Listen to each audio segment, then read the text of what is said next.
합니다. 시편 19편 7절로부터 8절에 있는 말씀. 시편 19편 7절로부터 8절 우리 같이 함께 공독합니다. 여호와의 율법은 완전하여 영혼을 소송시키며 여호와의 증거는 확실하여 운한 자를 지혜롭게 하며 여호와의 교훈은 정직하여 마음을 기쁘게 하고 여호와의 계명은 순결하여 눈을 밝게 하시도다. 아멘. 오늘 저희들이 공독한 말씀을 통하여 말씀의 기능과 역할이라는 제목으로 우리가 같이 말씀 은혜를 나누고자 합니다. 어디 이 자막은 잘 나오나요? 제대로? 네. 제 앞에는 전혀 더 다르게 지금 뭔가 조금 문제가 생겼는지 잘 안 옆에서 제가 조금 좌우를 살피게 되는데 떨려지게 들리 하더라도 이해해 주시기 바랍니다. 자, 오늘 저희들이 읽은 본문은 시편 19편은 다윗이 지은 시입니다. 그래서 다윗은 자연과 율법에 나타난 하나님의 말씀을 찬양하는 내용이 1절로부터 10절까지 나오고 그 다음에 11절로부터 14절까지는 말씀을 지킴으로 죄를 짓지 않기를 당부하는 내용들이 담겨져 있습니다.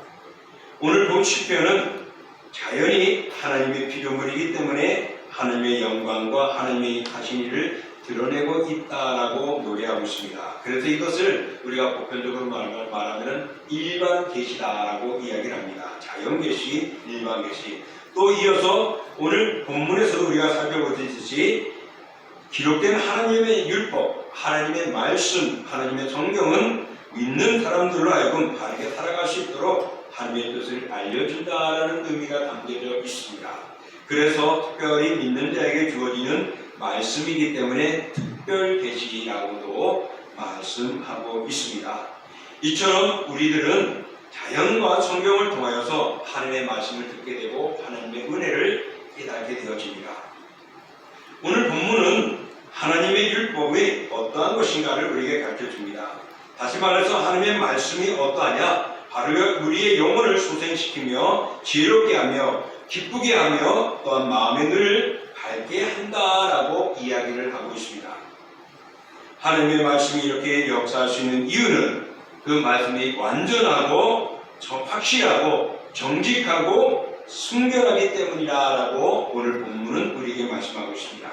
그러므로 오늘날 우리 성도들도 복음의 말씀을 통하여 영적인 능력을 얻는 데 힘써야 할 것입니다. 특별히 우리 성경에 대해서는 여러분 잘 알고 있죠. 성경은 오늘 여기에서 나오듯이 이렇습니다. 성경의 저자는 약 40여 명입니다. 그리고 1600여 년 동안에 성경이 기록됐습니다. 구약으로부터 시작해서 신약까지가 그렇게 되어지고 성경의 저자들이 신분이 직업이 참 다양합니다. 어부, 농부, 목동, 왕, 선지자, 때로는 학자, 그리고 세리, 의사 등 다양한 이들이 성경을 기록했습니다. 그런데 이 성경은 다양하지만은 오직 한 가지의 뜻이 있습니다. 하나님의 역사와 구속의 역사가 흐름이 동일하게 이어가고 있다는 사실입니다. 그런 면에서 성경은 하나님의 감동으로 기록되어졌습니다. 특별히 구약 성경 39권, 신약 성경 27권, 그래서 66권의 말씀이 바로 성경인데 이 성경은 정말 하나님의 내용이 하나님의 원하시는 사상과 하나님의 뜻하시는 뜻과 하나님의 목적하신 목적들이 이 성경 안에 다 기록되어 있습니다. 그래서 그런 것들이 때마다 달라지고 읽을 때마다 달라지고 사람마다 달라지는 것이 아니라 누가 봐도 그 말씀은 이것이고 어느 시대에 가도 이 말씀은 이것이다라고 말씀합니다. 왜냐? 바로 거기에는 성령의 감동으로 기록되어졌기 때문입니다. 그래서 성경은 우리에게 감동으로 기록되어져 있습니다. 우리 한번 이거 PPT를 한번 넘겨주세요. 베드로전서 1장 21절 말씀 우리 같이 읽어봅니다. 예언은 언제든지 사람의 뜻으로 낸 것이 아니고 오직 성령의 감동하심을 받은 사람들이 하나님께 받아 말한 것이다. 그렇습니다. 오늘 여기에 성령의 감동으로 사람들이 아까 40여 명의 많은 저자들이 있다고 그랬습니다. 다양한 계층입니다. 사람마다 그 글을 표현하거나 글의 수준들이 왕일 때, 학자일 때, 어부일 때, 농부일 때 다 다르고 관점도 다릅니다. 그런데 그 모든 것들이 성령의 감동으로 되어졌기 때문에 거의 다 하나님의 뜻과 하나님의 역사가 흐르고 있다는 사실입니다. 그래서 하나님의 말씀인 성경은 놀랍게도 신적인 기능을 가지고 있는 것입니다. 그래서 모든 사람들에게 하나님의 말씀, 곧 성경은 어떤 역할을 하든지 어떤 기능을 하는지를 사람들에게 때마다 보여주고 역사하는 것입니다. 그러면 오늘 우리들이 알고 있는 제목대로 정말 하나님의 말씀, 하나님의 말씀의 기능과 역할은 어떤 것인가 우리가 한번 같이 생각을 해보고자 합니다. 먼저 첫 번째로 성경은 어떤 것이냐? 하나님의 말씀은 첫 번째로 우리 같이 읽어보겠습니다. 씨로서 생명을 거듭나게 한다. 하나님의 말씀은 씨라고 표현을 합니다. 씨가 되어져서 생명을 거듭나게 하는 것입니다. 베드로전서 1장 23절에 보면 이렇게 말씀하고 있습니다. 함께 읽어봅니다. 너희가 거듭난 것은 썩어질 씨로 된 것이 아니요 썩지 아니할 씨로 된 것이니 살아있고 항상 있는 하나님의 말씀으로 되었느니라. 아멘. 오늘 이 하나님의 말씀이 씨라고 말합니다. 근데 씨가 썩어지는 씨도 있고 썩지 않는 씨도 있다는 것입니다. 근데 하나님의 말씀은 썩지 않는 씨라고 말합니다. 그러니 다시 말하면 살아있다는 것입니다. 살아있는 생명력이 있는 것을 의미하고 있는 것이죠. 성경에 보면은요, 하나님의 말씀을 다양하게 표현을 하고 있습니다. 어떤 것은 시로, 젖으로, 떡으로, 거울로, 때로는 등불로, 검으로, 불로, 방망이로, 때로는 하나님의 율법이요, 하나님의 법도요, 하나님의 교훈 등으로 하나님의 말씀을 다양하게 표현하고 있습니다. 왜 그러냐? 바로 성경이 그때그때마다 이루어지는 기능이나 역할이 다양하다는 것을 우리에게 보여주고 있는 것입니다. 여러분, 제가 누구죠? 예? 제가 누구죠? 목사님. 예, 여러분은 목사님이라고 합니다. 우리 집사람은 김일수 목사님이라고 합니다. 우리 아들은 저를 보고 뭐라 그럴까요? 아빠라 그럽니다. 또 여기서 저랑 가까이 있는 친구가 있다면 그 친구는 저를 친구야 하고 부릅니다. 누구에게는 친구가 되고, 누구에게는 아버지가 되고, 누구에게는 목사가 되고, 누구에게는 아내가 될 수 있는 이런 모습은 제가 어떤 역할을 하느냐에 따라서 달라지는 것입니다. 성경도 그렇습니다. 동일하고 온전한 것이지만 이 성경은 때에 따라서 또 우리가 생각하는 마음에 따라서 그 성경의 기능과 역할을 다양하게 우리에게 접목시켜 주시는 것입니다. 그래서 성경은 썩지 않는 말씀이기 때문에, 살아있기 때문에, 생명력이 있기 때문에 그 말씀을 가까이 하는 자에게는 거듭나게 하는 역사가 일어나게 합니다. 성경에서 우리가 말하고 있는 거듭난다는 것, 정말 하나님의 자녀로 나는 것인데 천국 가는 생명을 받는 것이라고 말합니다. 그래서 요한복음에 보면은 영접하는 자, 곧 의를 믿는 자들에게는 하나님의 자녀가 된다는 것입니다. 하나님의 자녀가 되는 것, 그 말씀을 읽고 듣고 예수를 영접하는 자는 하나님의 자녀가 됩니다. 하나님의 자녀는 바로 이 말씀을 통하여 우리가 새롭게 되어지는 거듭나는 존재가 되어진다는 것입니다. 그래서 하나님의 말씀의 역할을 우리에게는 썩지 않은 씨앗으로 거듭나는 성도로 우리를 만들게 합니다. 그래서 하나님의 말씀은 기능은 썩지 않는 거지만은 그것은 우리를 거듭나게 하는 역할을 해주는 것이 하나님의 말씀입니다. 그래서 성경은 말씀은 씨로서 생명을 거듭나게 만드는 능력의 역사를 하는 말씀입니다. 예수님께서도 하나님의 아들로 우리를 죄 대신하고 죽으시고 부활하시고 승천하신 분이십니다. 그 예수를 믿는 믿음, 예수를 영접하는 자, 바로 그런 자에게는 하나님께서 영생하는 은혜를 주셨습니다. 그래서 요한복음 3장 3절에 이렇게 말하죠. 예수께서 대답하여 이르시되 진실로 진실로 내게 이르노니 사람이 거듭나지 아니하면 하나님 나라를 볼 수 없느니라. 성경은 하나님의 말씀은 우리를 거듭나게 하지만 거듭나게 하는 우리들에게 또 어떤 기능이 있느냐? 하늘나라를 볼 수 있게 만들어 주시는 것입니다.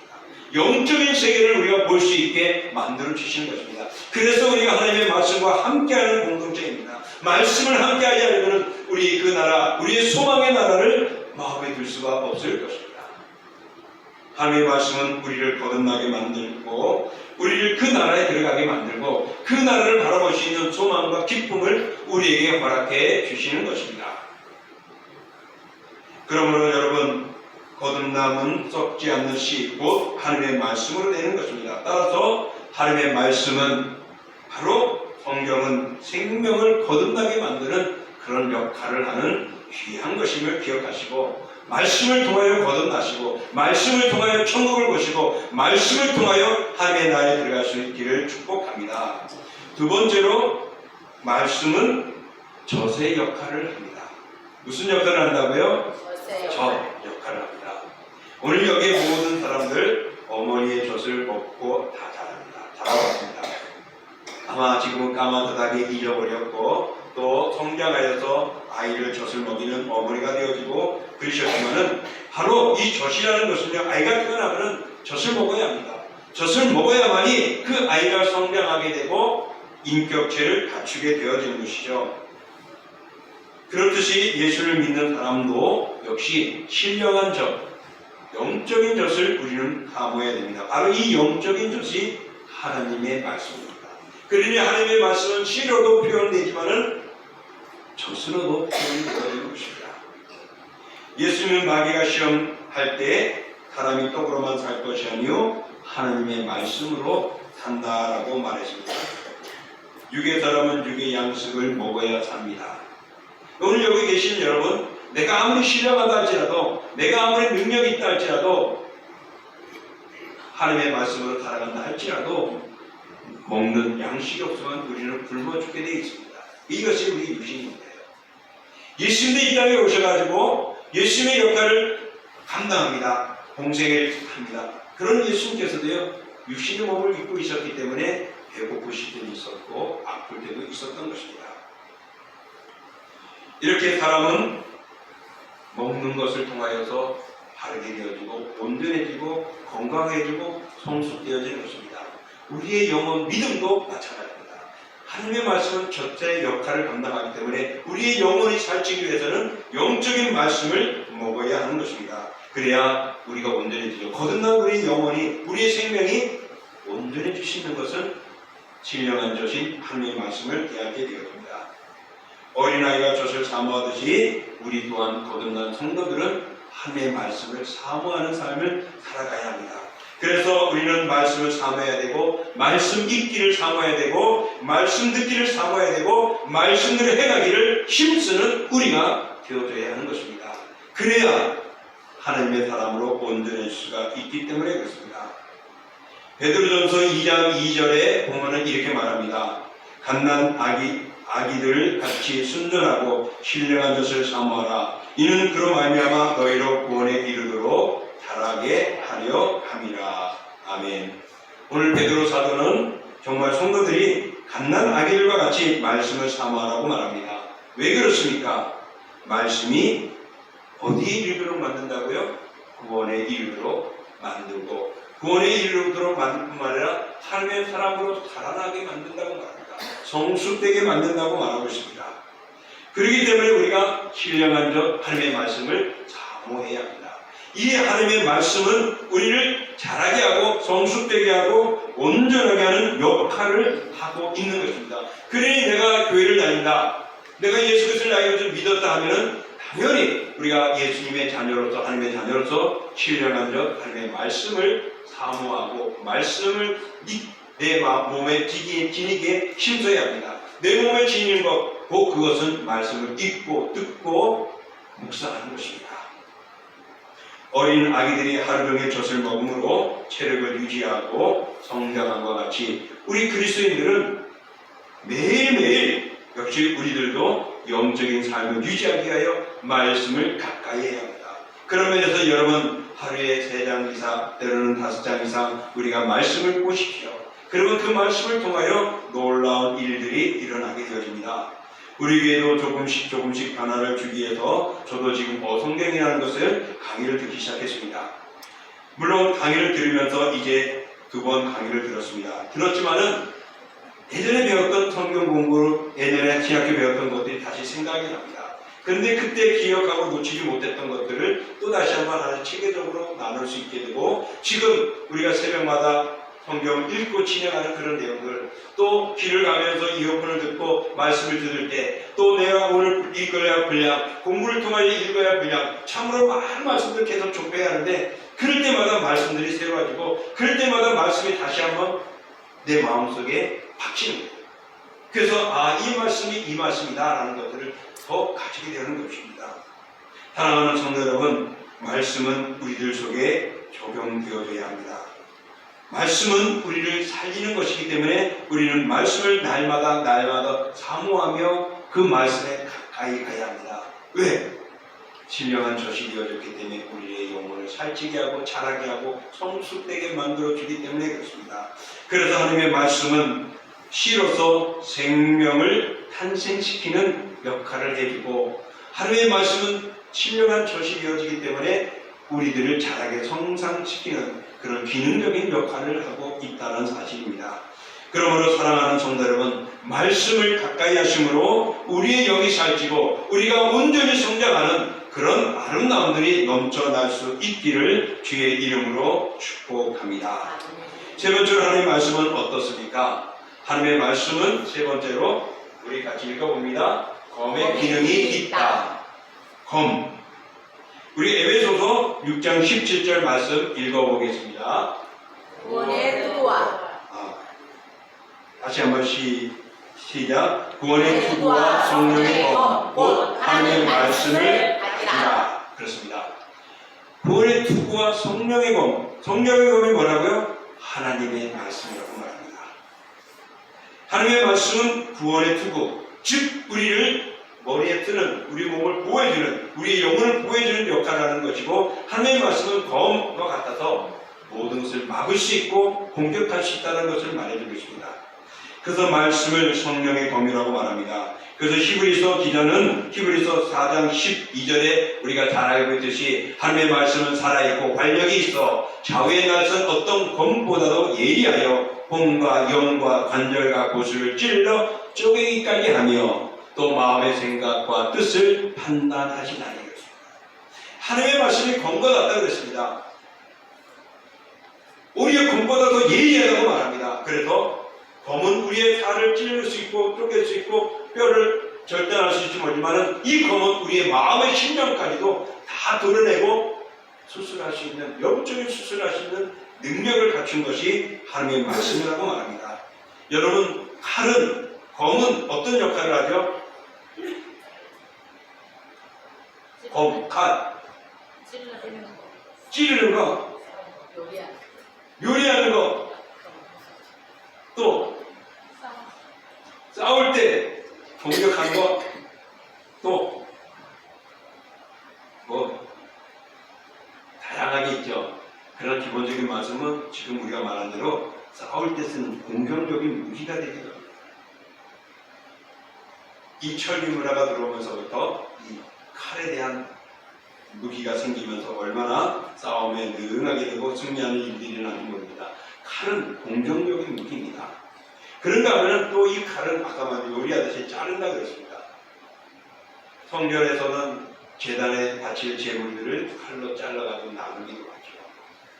또 이 칼은 어떤 역할을 합니까? 사람의 몸이 아플 때 수술을 해서 도려내기도 하고 고치기도 하는 수술 도구로도 쓰여지기도 합니다.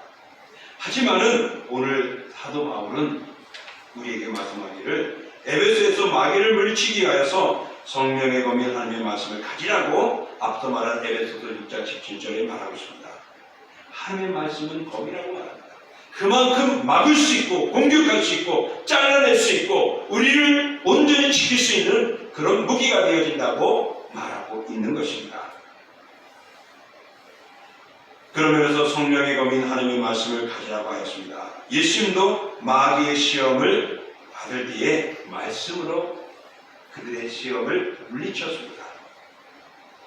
여러분 시편 119편 50절의 말씀을 보면 이렇게 말합니다. 읽어볼까요? 이 말씀은 나의 고난 중에 위로라. 주의 말씀이 나를 살리셨기 때문이다. 하나님의 말씀이 자기의 고난 중에 어렵고 힘들고 괴롭고 쓰라릴 때 지금과 같이 불투명하고 어떻게 될 것인가 불안해하는 오늘의 세상 속에 그 말씀이 위로가 되어진다고 표현하고 있는 것입니다. 왜 위로가 되느냐? 나를 살려주었기 때문이라고 말하고 있습니다. 오늘 이 시편 기자는 하나님의 말씀이 고난 중에 자기의 위로가 되어졌는데 그 죽을 뻔했던 그 어려움 속에 초박칠 수 있는 자기 자신을 회생시켜주고 살려줬기 때문이라고 말합니다.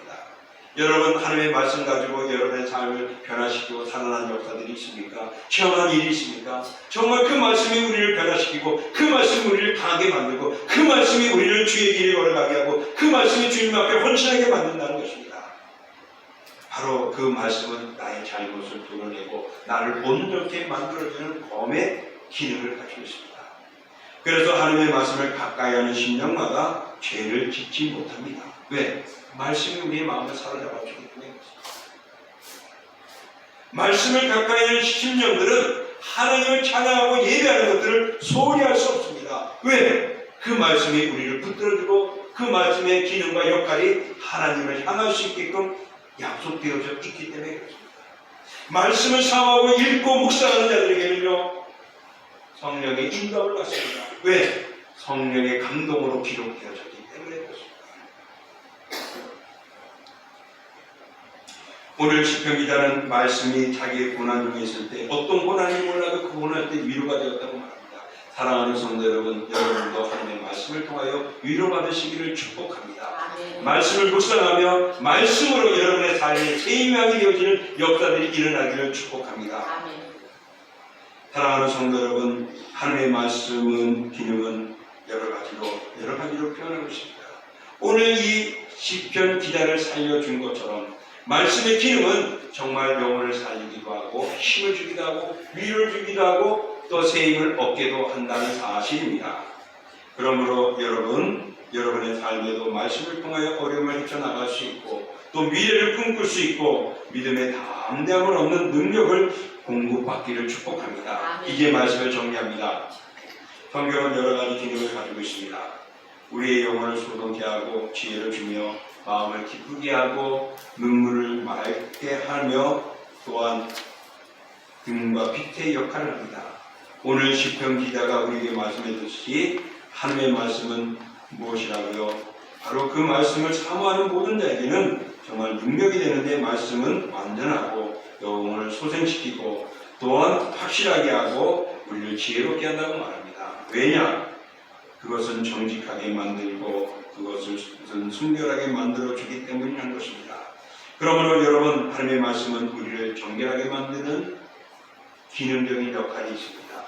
하나님의 말씀은 우리를 살리게 하는 그런 역할이 있습니다. 하나님의 말씀은 우리를 감동주는 역할이 있습니다. 하나님의 말씀은 힘을 주기도 합니다. 하나님의 말씀은 내 마음의 부끄러움들을 다 도려내게 만드는 수술과 같은 역할을 감당하는 기능을 가지고도 있습니다.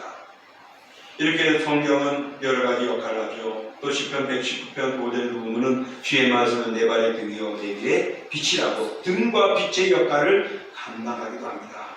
성경을 읽고 듣고 배우면은 정말 우리의 믿음이 자라날 수밖에 없습니다.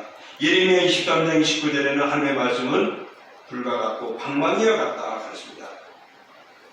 그래서 하나님의 말씀은 우리를 때리기도 하면서 책망하기도 하고 깨닫기도 해주는 것입니다. 성경은 조금도 틀리거나 오류가 없는 하나님의 말씀입니다. 사랑하는 성도 여러분, 성경을 읽고 듣고 배우며 말씀이 우리 마음속에 새겨져 우리의 믿음이 자라고 또한 지혜가 자라고 새 힘을 얻게 되고 소망을 얻게 되는 그런 복이 여러분에게 임하기를 축복합니다. 역사 이래 많은 성인들이 있었고 많은 위인들이 있었습니다. 그런 이들 중에는 대부분이 말씀을 읽고 배우고 순종한 자들이 많았습니다. 성경을 읽고 듣고 묵상하고 배우고 순종할 때에 그의 믿음이 자라고 그의 영혼이 자라고 그 영혼이 하나님의 인도함을 받게 되고 그 하나님의 역사 속에 머물게 되는 것입니다. 그런 자들이 승리하는 삶을 살게 되는 것이죠. 그러므로 사랑하는 성도 여러분, 2024년 이 성경, 이 하나님의 말씀과 함께 하십시오. 여러분이 함께할 때 우리 공동체는 말씀과 함께하는 공동체가 될 줄 믿습니다. 그러므로 여러분 하루에 5장씩 읽어보십시오. 그걸로 끝나고 지나갈 수 있지만 또 그 말씀이 누가 말할 때 그때 내가 그 말씀을 읽었는데 그러면 그 말씀에 어떤 느낌이어서 교대 나누면은 이거는 별거 아닌 것 같았는데 누가 말하면 진짜 그러네. 그러고 보니 그 말씀이 나를 어떻게 만들어줬네 하면서 말씀의 교제가 일어나는 것입니다. 이제 우리들에게 이렇게 말씀을 가까이 하시기 원하고 이제 그런 말씀을 통하여 우리가 연합하고 힘을 먹고 하나님의 영광을 드리는 말씀 중심의 교회가 되시고 말씀으로 성숙되는 우리 성도들이 되어줄 수 있도록 힘쓰는 한 해가 되기를 원하고 말씀으로 승리하는 우리 모두가 되기를 주의 이름으로 축복합니다. 아멘. 이 시간 우리 같이 함께 기도하겠습니다. 오늘 하나님의 말씀대로 하나님 정말 우리가 하나님의 말씀은 여러 가지 기능과 역할이 있습니다. 때로는 씨가 되어져서 생명을 거듭나게 만드는 탄생시키는 역사가 있고 때로는 신령한 젖으로부터 우리를 영혼을 살찌게 하고 온전케 만들기도 합니다. 때로는 말씀의 검이 되어져서 그 검이 우리를 온전하게 만들기도 하고 예리하게도 만들고 적을 묻힐 뿐만 아니라 나를 바르게 세우고 만들어가는 역할도 합니다. 주하나님 아버지 이런 말씀이 나에게 은혜가 되게 하시고 나를 변화시키게 하시고 나를 깨닫게 하여 주시고 나를 위로되게 하여 주시고 나를 온전하게 허락해 달라고 이 시간 말씀을 가지고 함께 기도하겠습니다. 종이라고 종이하신 하나님 오늘도 우리의 영혼의 삶 속에 함께 하시고 우리의 영혼을 풀어주시고 우리의 신앙을 풀어주신 줄 알고 아버지 날마다 말씀을 승리하게 해주시고 감사합니다. 날마다 말씀을 통하여 우리가 정말 더 깨달을 수 있고 믿음으로 하여 주시고 주님 말씀을 변화시킵니다. 말씀은 우리를 마음에 새겨주시고 말씀은 우리를 온전케 합니다. 말씀은 우리를 깨끗하게 만듭니다. 말씀은 우리를 승리하게 만듭니다. 말씀은 천국을 보게 합니다. 그러므로 주님과 이 다양한 기능과 역할의 말씀을 마음에 새기게 하시고 가까이 하시고 사모하게 하여 주셔서 말씀을 살게 하시고 말씀 승리가 있게 허락하여 주시고 모든 것을 주시게 되시는 주님께 감사를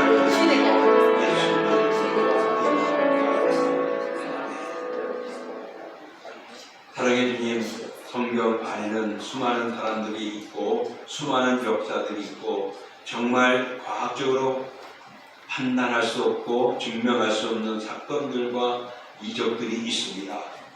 그러기에 하나님의 말씀은 살아 운동력이 있는 것입니다.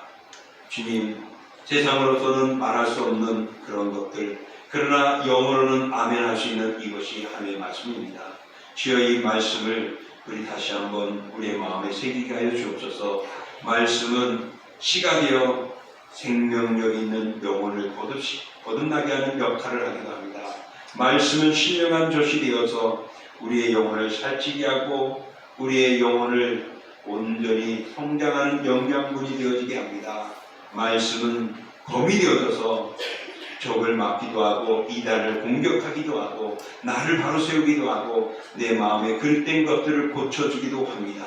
주여 말씀은 여러 가지 기능이 있고 다양한 역할들을 하는 이 말씀 날마다 모든 상황 속에서 말씀을 통하여 은혜 받게 하시고 위로받게 하시고 힘없게 하시고 말씀을 통하여 그 천국을 소망하는 저희를 되게 하여 주시옵소서. 특별히 말씀을 통하여 사탄과 이단들이 가르치는 논리에 들어가지 않고 빠지지 않는 저희들 되기를 간절히 소망하며 예수님의 이름으로 기도합니다. 아멘. 자, 우리 다 같이 일어나서 찬양하겠습니다.